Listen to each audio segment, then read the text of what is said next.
కథాభిమానులకి స్వాగతం. ఈరోజు వినబోయే కథ చందమామ రావే. రచయిత్రి జిఎస్ లక్ష్మి అనే పేరుతో రచనలు చేసే శ్రీమతి గరిమెళ్ళ సుబ్బులక్ష్మి గారు. వీరి మొత్తం 4 కథా సంపుటాలు, ఒక నవల వెలువడ్డాయి. అతను, ఆమె, కాలం, జిఎస్ హాస్య కథలు, అమ్మే కావాలి, అమ్మ కథల సమాహారం, ఇంటింటికొక పువ్వు, ఇవి వీరి కథా సంపుటాలు. ఒక ఇల్లాలి కథ వీరి నవల. సంచిక.com అనే అంతర్జాల పత్రికలో కాజాల్లాంటి బాజాలు అనే కాలం రాస్తున్నారు. 25 ఏళ్ల బట్టి ఆకాశవాణిలో ప్రసంగాలు, నాటికలు, కథలు, పాటలు ప్రసారమయ్యాయి. 2017లో వీరి అతను, ఆమె, కాలం కథల సంపుటికి గాను గోవిందరాజు సీతాదేవి సాహిత్య పురస్కారం లభించింది. ఇంకా వివిధ సంస్థల వారు, పత్రికల వారు నిర్వహించిన పోటీల్లో వీరి కథలు పలుమార్లు ప్రథమ బహుమతులు పొందాయి. ఇక ప్రస్తుత కథ చందమామ రావే రచన మాసపత్రికలో 2002 ఫిబ్రవరి సంచికలో ప్రచురించబడింది. ఇది వాడ్రేవు పతంజలి స్మారక కథల పోటీలో బహుమతి పొందింది. కాస్తంత వ్యంగ్యాన్ని కలబోసిన ఒక ఆర్ద్రమైన కథ వినండి. ఇంకా తెల్లవారలేదు. అలారం శబ్దానికి మెలకువ వచ్చింది కాంతికి. కనులు ఇంకా బరువుగా ఉన్నా, మూసుకోమని మారాన్ చేస్తున్నా, చేయవలసిన పనులు గుర్తురాగానే టక్కును లేచి కూర్చుంది. అంతే. ఆ తర్వాత సుమారు గంటసేపు ఇంట్లో ఉన్న అన్ని మిషన్లతో పాటు తను ఒక మిషన్గా మారి పనులు చేసుకుంది. కుక్కరు, టోస్టరు, గ్రైండరు, మైక్రోవేవు అన్నింటి స్విచ్లు ఆపేసి 2 కప్పుల కాఫీ, బ్రెడ్ టోస్టు తీసుకుని ఆఫీస్ రూమ్లోకి వచ్చింది. కానీ అక్కడ కాంతికి శరత్ కనిపించలేదు. కంప్యూటర్కి ఒక స్లిప్ అంటించుంది. హనీ, అర్జెంటుగా ఆఫీస్ నుంచి కబురు వచ్చింది. బహుశా రాత్రి భోజనానికి రావడం కూడా కుదరదేమో. Good day, Sarath. అది చదవగానే ప్రాణం ఉసూరుమనిపించింది. శరత్ ఆఫీస్కి ఫోన్ చేసింది. సీట్లో దొరకలేదు.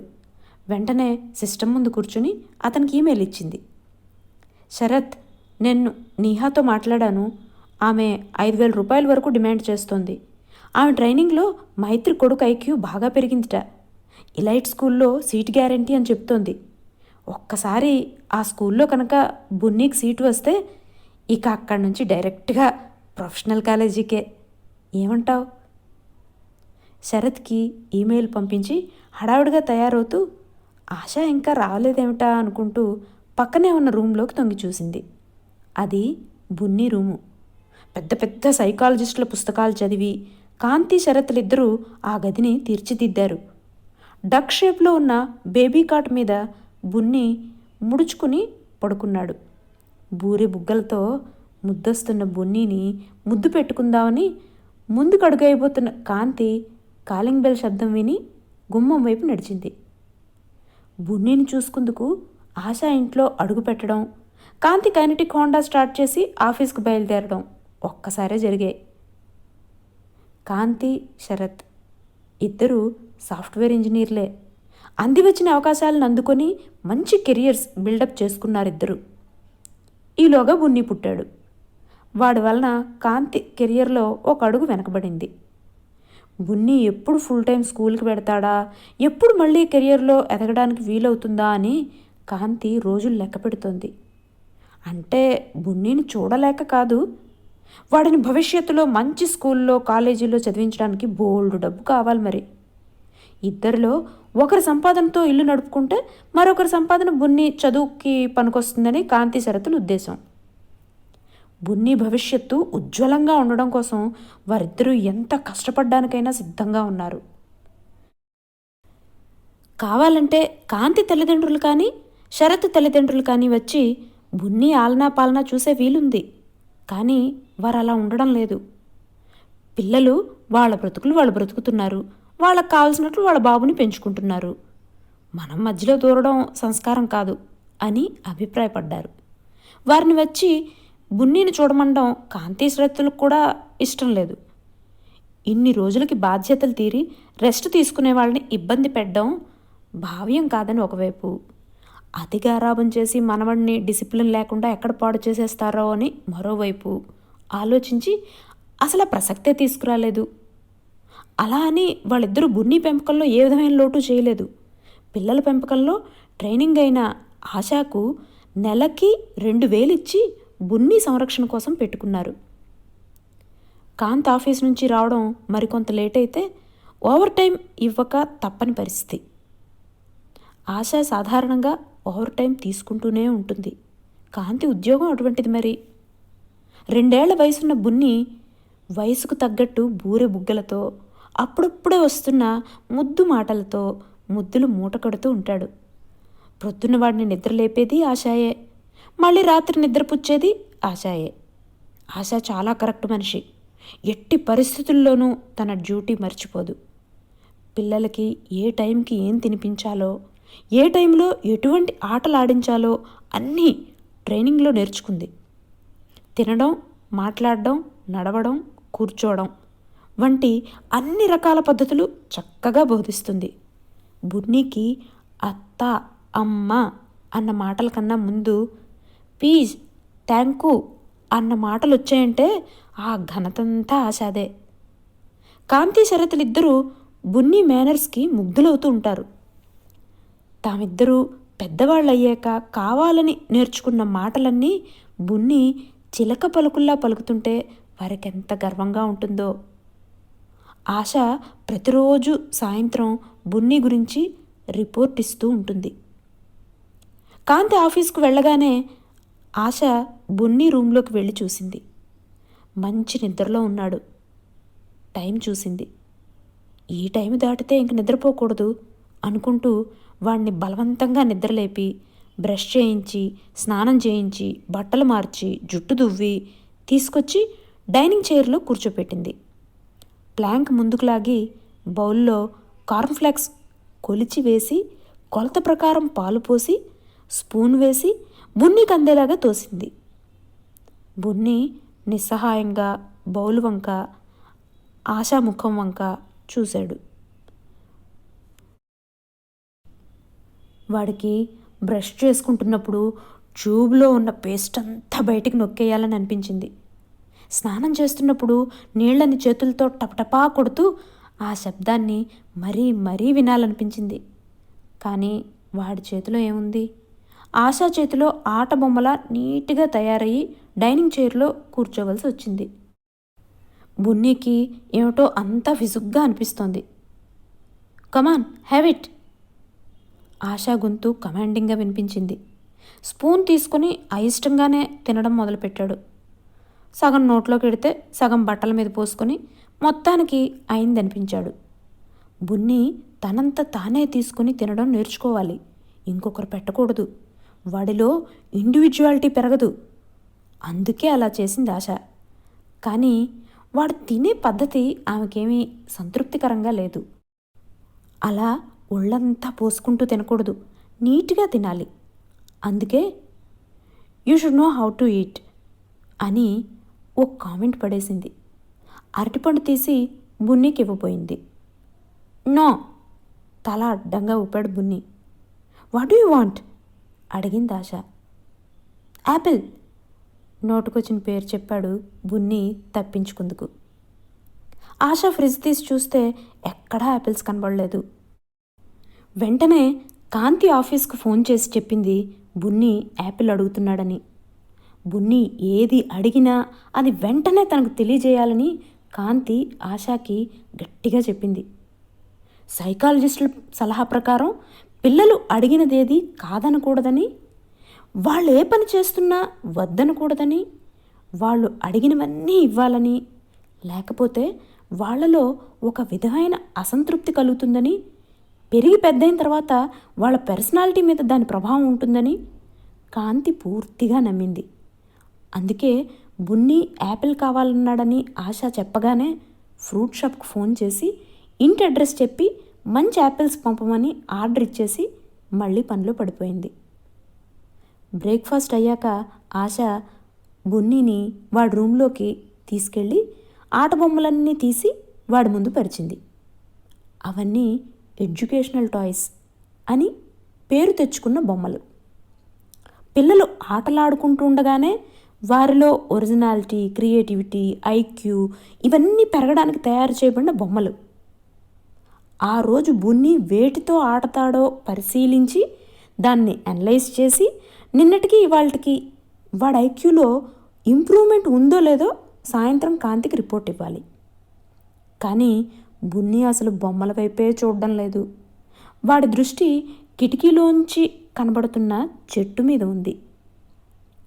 ఆశ కూడా అటు చూసింది. గూటిలోనే ఉన్న ఇంకా రెక్కలు రాని పక్షులకు తల్లి పక్షి నోటికి ఆహారం అందిస్తోంది. ఆశ మనసు తేలికపడింది. Today Bunny has observed a living example అని సాయంత్రం కాంతికి రిపోర్ట్ రాయొచ్చు అనుకుంది. లంచ్ టైం అవగానే కాంతికి వండి అల్యూమినియం ఫాయిల్లో ప్యాక్ చేసి ఉంచిన న్యూట్రిషియస్ లంచ్ని మైక్రోవేవ్లో మరొకసారి వేడి చేసి బున్ని ముందుంచింది ఆశ. కమాన్ హ్యావ్ ఇట్ అంది కమాండింగ్గా. బున్నీకి అసలు ఏమీ తినాలనిపించలేదు. ఏదో ఒకటి తినేస్తే ఆశ నవ్వుతూ గుడ్ బాయ్ అంటుందనుకుంటూ బున్ని అయిష్టంగానే సగం కింద సగం బట్టల మీద పోసుకుంటూ తిన్నాడు. సాయంత్రం బున్నీకి మొహం కడిగి బట్టలు మారుస్తుంటే వాడికి చిరాకు అనిపించింది. వాడికి చొక్కా వేసుకోకుండా హాయిగా ఉండాలనుంది. కానీ ఆశ షర్టు తొడిగేస్తోంది. తల అడ్డంగా తిప్పుతూ నో అన్నాడు. What do you want? Red shirt నోటికొచ్చిన మాట చెప్పాడు. ఆశ అల్మరా అంతా వెతికింది. ఎర్ర రంగు చొక్కా లేదు. వెంటనే కాంతికి ఫోన్ చేసి బున్ని రెడ్ షర్ట్ కావాలంటున్నాడని చెప్పింది. పాలు కలిపిచ్చింది తాగడానికి ఆశ. నో అన్నాడు బున్ని. వాడికి పంతం లాంటిదేదో వస్తోంది. వాడికి ఏం కావాలో వాడికే తెలియటం లేదు. What do you want? అలవాటుగా అడిగింది. చాక్లెట్ నోటు చివరనున్న మాట చెప్పాడు. వెంటనే ఫ్రిడ్జ్ తీసి 5 స్టార్ వాడి చేతిలో పెట్టింది. వాడికి నిజంగా ఆకలి అడగలేదు కదా.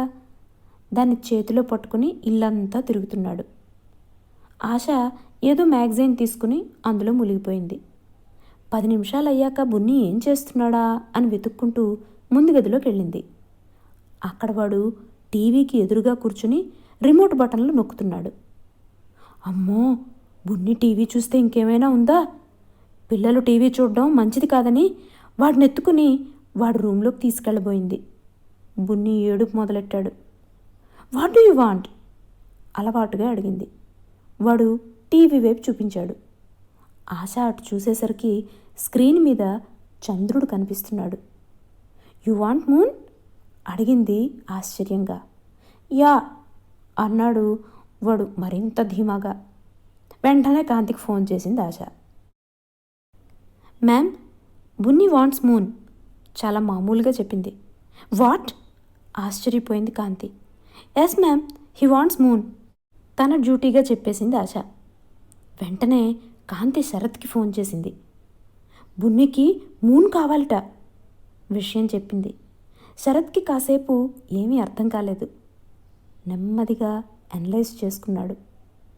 కొత్తగా బున్నీకి కొన్న బొమ్మల్లో మూన్ మీద అడుగులేస్తున్న మనిషి బొమ్మ ఒకటి ఉంది. మనిషి చంద్రుడి మీద ఎలా తేలుతూ నడుస్తాడో చూపిస్తుంది. శరత్కి ఆనందం ఆకాశపు టంచులు తాకింది. తన కొడుకు చంద్రుడి మీద నడవాలనుకుంటున్నాడు. పుత్రోత్సాహం పట్టలేకపోయాడు. వెంటనే కాంతితో చెప్పాడు. బున్ని ఆలోచనలు ఎంత ఉన్నతంగా ఉన్నాయో. శరత్ మాటలు విన్న కాంతికి గాలిలో తేలిపోతున్నట్లు అనిపించింది. మళ్ళీ తన పిచ్చితనానికి తనకే నవ్వొచ్చింది. శరత్తో అదే చెప్పింది. ఇదేమైనా చాక్లెట్టా బొమ్మలా అడిగిన వెంటనే అందించడానికి? మూన్. కానీ శరత్ బున్నీ కోరికని సమర్థించాడు. వాడికి కావాల్సింది వాడు అడిగాడని, ఇవాళ కాకపోతే రేపైనా వాడు అడిగింది ఇవ్వాలని చెప్పాడు. అదే కాక ఈ మధ్యే చంద్రుడి మీదకి రష్యా వాళ్ళ సాయంతో ఒక అమెరికన్ విజిట్ చేసి వచ్చాడని, మరికొన్నాళ్ళలో అది టూరిస్ట్ స్పాట్గా తప్పకుండా అవుతుందని, అప్పుడు తప్పకుండా బున్నీ కోరిక తీరగలదని శరత్ ఆకాశానికి నిచ్చెనలు వేయడం మొదలుపెట్టాడు. కాంతి ఆఫీస్ నుంచి ఇంటికి చేరేటప్పటికీ ఆశ ఇంటికి బయలుదేరడానికి సిద్ధంగా ఉంది. కాంతిని చూస్తూనే బున్నీ గురించి రిపోర్ట్ ఇచ్చింది.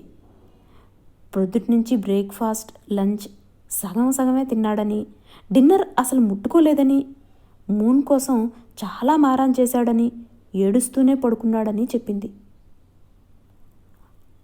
అసలు వాడికి మూన్ గురించి ఎలా తెలిసింది? కాంతి అడిగింది. మధ్యాహ్నం తను మ్యాగజైన్ చదువుతున్నప్పుడు బున్నీ టీవీ పెట్టాడని, వాడు అటూ ఇటూ దాని బటన్లు నొక్కుతుంటే వీసీఆర్ ఆన్ అయి అందులో ఉన్న సినిమా 2 నిమిషాలు చూశాడని, అందులో వాడికి మూన్ కనిపించిందని, అప్పటి నుంచి దానికోసం మారాన్ చేస్తున్నాడని చెప్పింది. కాంతి ఆశ్చర్యపోయింది. తనకు శరత్కు అసలు టీవీ చూడడానికే టైం ఉండదు. మరి వీడియో క్యాసెట్ పెట్టుకొని చూసే టైం ఎక్కడా? వెంటనే మొన్ననే వచ్చి వెళ్ళిన బంధువులు గుర్తొచ్చారు. వాళ్ళు కాలక్షేపం కోసం సినిమా పెట్టుకుని క్యాసెట్ అందులో మర్చిపోయి ఉండవచ్చుననుకుంది. ఆశాను పంపించి బున్నీ రూంలోకి వెళ్ళింది. వాడు నిద్రలోనే ఇంకా వెక్కిళ్ళు పెడుతున్నాడు. కళ్ళ కింద ఆరిపోయిన కన్నీటి చారికలు కూడా కనిపిస్తున్నాయి. కాంతి కంగారు పడింది. బున్నీ అడిగింది ఇవ్వకపోతే, వాడిలో అసంతృప్తి మొదలైతే అది రేపు వాడి వ్యక్తిత్వం మీద ఎలాంటి ప్రభావం చూపిస్తుందో అని ఆందోళన పడింది. అసలు వాడు చూసిన క్యాసెట్లో ఏముందో అనుకుంటూ ముందు గదిలోకి వెళ్ళి టీవీ, వీడియో ఆన్ చేసి 2 నిమిషాలు రివైండ్ చేసి చూడడం మొదలుపెట్టింది. అందులో ఒక తల్లి తన ముద్దులు మూటకట్టే బాబుని ఎత్తుకుని చందమామ రావే అని పాట పాడుతూ గోరు ముద్దలు తినిపిస్తోంది. చంకలో బాబును ఎత్తుకొని ఒక చేతిలో పాలబువ్వతో ఆ తల్లి కళ్ళ నిండా ప్రేమ, ఆప్యాయతలు ఒలికిస్తూ బాబుకి అన్నం తినిపిస్తోంది. కాంతి స్థాణు అయింది. చందమామ రావే, జాబిల్లి రావే, కొండెక్కి రావే, గోగుపూలు తేవే, చందమామ రావే. చెవులకు వినిపిస్తున్న పాట, కనులకు కనిపిస్తున్న దృశ్యం కాంతి మనసును కలిచివేశాయి. బున్నీకేం కావాలో అర్థమైంది. వాడికి గోతులు గొప్పలు ఉన్న మూన్ కాదు కావాల్సింది. ఆక్సిజన్ మాస్క్ వేసుకుని తేలుతూ నడవలసి వచ్చే మూన్ కాదు కావాల్సింది. చల్లదనం కురిపించే చందమామ కావాలి. బొంత కుట్టుకుంటున్న ముసలమ్మ కూర్చున్న చందమామ కావాలి. ఉడత కూర్చుని జాంపండు తింటున్న చందమామ కావాలి. వెండి గిన్నెలో వేడి బువ్వ, పైడి గిన్నెలో పాల బువ్వ చందమామ అందిస్తే దానిని అందాల బాబుకు అందించే అమ్మ అమృత హస్తం కావాలి. కాంతికి అర్థమైపోయింది బున్నీకి ఏం కావాలో. ఆఫ్టర్ ఆల్ ఆమె కూడా అమ్మే కదా. ఇది చందమామ రావే కథ. చందమామను తేలేకపోవచ్చు, కానీ ఆ పసి మనసుని తల్లి ఇప్పటికైనా అర్థం చేసుకున్నందుకు సంతోషం కదా. వచ్చేసారి మరో మంచి కథతో కలుద్దాం. అంతవరకు సెలవు. నమస్కారం.